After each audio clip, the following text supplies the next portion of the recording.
Hello everyone and welcome back to the videos. In this video I am talking about adult tantrums. Yes, adults can have tantrums. Adults can have meltdowns. We're going to talk all about it today. If you're new to my channel, I make videos about home education, homemaking, character development, and everything in between. I have 5 children and I really enjoy sharing a lot of what I learn here on this channel. If you haven't subscribed, please do and click on the notification bell. So let's get started with tantrums. So we all know what a tantrum looks like for a child. And it is usually for children 3 and below, and they will throw themselves on the floor and they will kick and they will yell and they will hit and they will throw.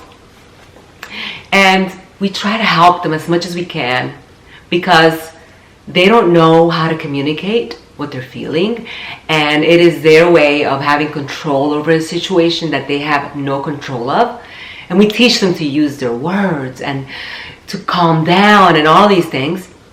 So we know what that looks like, and we find that to be normal for children that are 3 and under. But adults have tantrums too. And what does that look like for an adult? Well, it looks very much alike. And adults will yell and they will scream and they will hit and pinch and flick and they will bang and they will throw and they will slam doors and they will pull hair and they will bite and they will pull ears, and the list goes on. That is an adult tantrum. It is illogical, it is unreasonable. Let's talk about what a tantrum definition is. It says here, a sudden, uncontrolled outburst of anger and frustration. Unreasonable behavior, typically in a young child. But as I just mentioned, it is not only for a child. Adults have tantrums too. It starts at a young age. And I think if we don't teach children how to have self-regulation and how to manage their stress and their emotions in a positive way, it can go on to adulthood and it can turn into a personality disorder, and anger can be habitual. You can have habitual anger and habitual anger outbursts that you don't want to have. And I think people don't feel very happy after they do these things, and they feel a lot of shame and they don't want to be this way.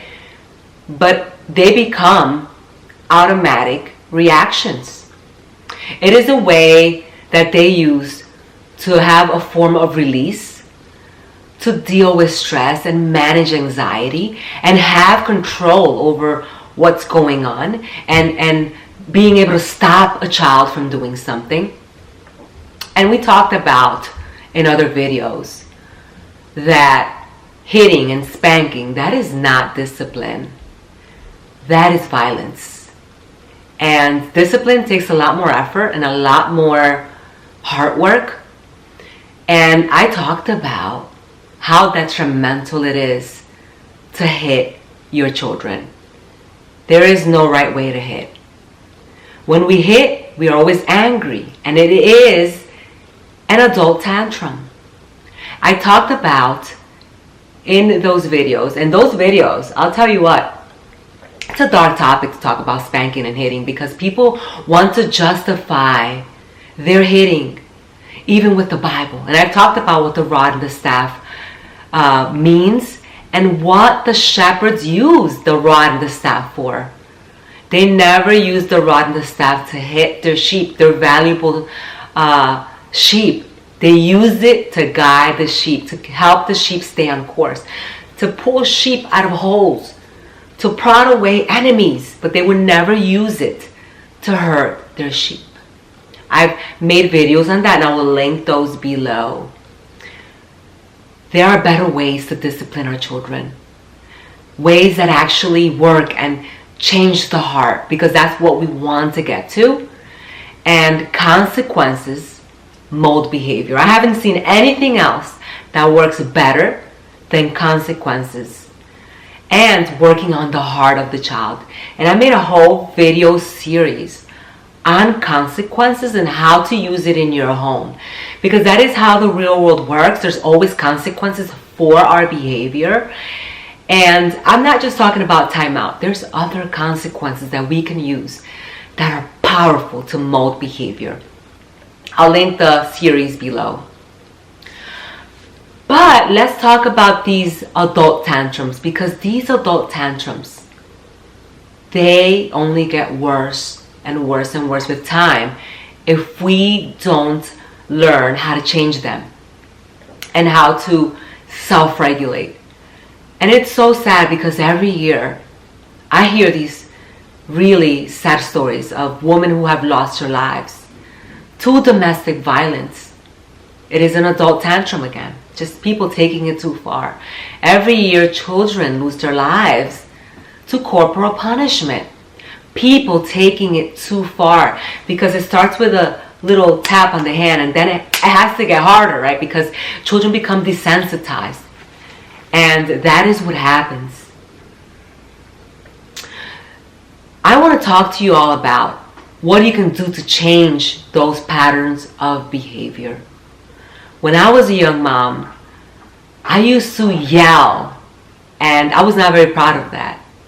And it was like these moments of outbursts, and I would yell at my children out of frustration, out of anger. And then I would feel terrible about it because it was like a lion's roar. And my kids would be so afraid. And I wanted to change that. And I started doing what I call the pause technique. And it's basically just pausing and not going into a reaction until you are calm. So what I would do was I would go into a closet. I had this big walk-in closet back when my kids were small. And I would go into, when I would ever would feel this anger arise and I would want to just lash out and yell and you know, threaten and all these things, I would go into my closet, say I'll be right back, go into my closet, and I would just take a pause.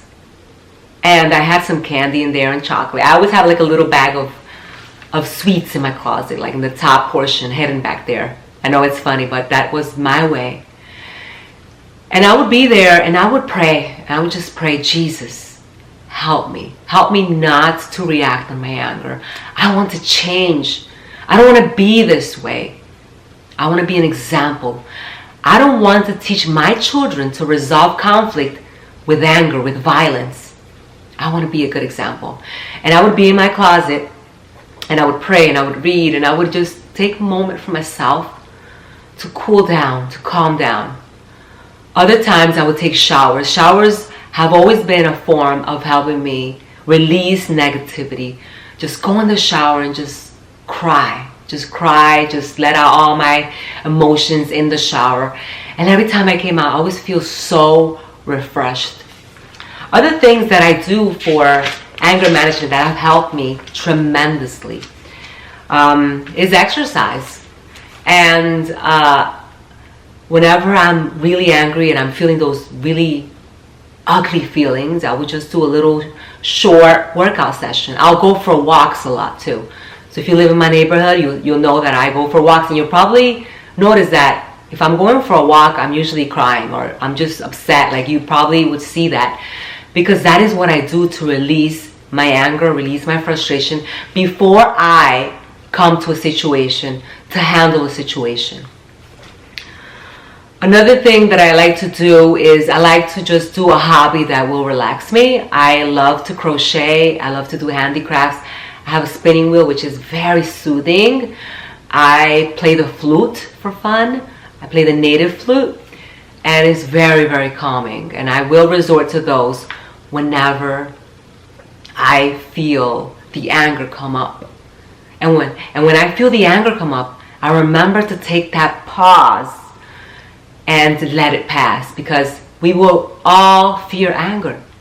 We will all feel that anger, and it is having that self-regulation to take that step back and not act upon that anger. Another thing that I like to do is to talk to people. I'll talk to my husband. I'll talk to my mom. I'll call her on the phone. Talking to someone has a soothing effect, and it helps to release a lot of negative emotions. When you continually practice withholding action when you are angry, you start to rewire your brain. You start to change those patterns of behavior, and you no longer will have those habitual outbursts of anger that happen automatically without you even having a thought about them. If you look at my children, you will notice that, and I'm not saying this to brag, they are pretty well-behaved kids. They're not perfect, but they have good self-control, good self-regulation, good attention span. And when we go to restaurants, when we go to church, we get so many compliments. And people ask me, how do you do that? How do you get a child? How do you go into a store with 5 kids and they're not just going everywhere and driving you crazy? How can you do that? And I'm going to say that it's been my way of training them. I haven't done this with corporal punishment, with hitting, with yelling. I've done it with being an example of someone who has self-control. And I have taught them how to have behavior changes through consequences, because consequences mold behavior like nothing else I've seen. I've also prayed so much for my children individually, for their flaws, for the things they need to change, and I've asked God to help them, because it is Him that really deserves all the glory and honor. But it's hard work. It is hard work. To help our children become good humans, it takes work in their hearts. You don't want them to listen to you because they're afraid of you. You want them to listen to you because they respect you and because you are of high influence to them. And when you have these adult tantrums with your children, you lose their respect. You break the bond between you and them.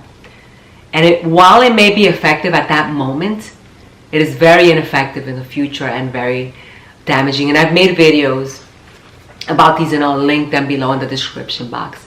If you want to get a hold of my consequence series, I have it in my private membership community, where I teach you on the different consequences that you can use with children and how that helps to mold behavior, and how consistent consequences and boundaries help shift and mold behavior in children. I hope that you have found this video helpful, and I hope that if you are a parent that has these tantrums, that you can become aware of them, and that you can start to recognize that they are not okay, and that it's not okay to hurt children. It's not okay to have these tantrums, and they shouldn't go unnoticed or unresolved. And if you are an adult that you hate your spouse and you hate your children and you have these really big anger outbursts, maybe it's time to seek help from someone that can help you with anger management, a psychologist, a therapist that can help you. It takes strength to seek for help, and it takes strength to change. And I hope that that is something that you will consider if you are experiencing these in your life.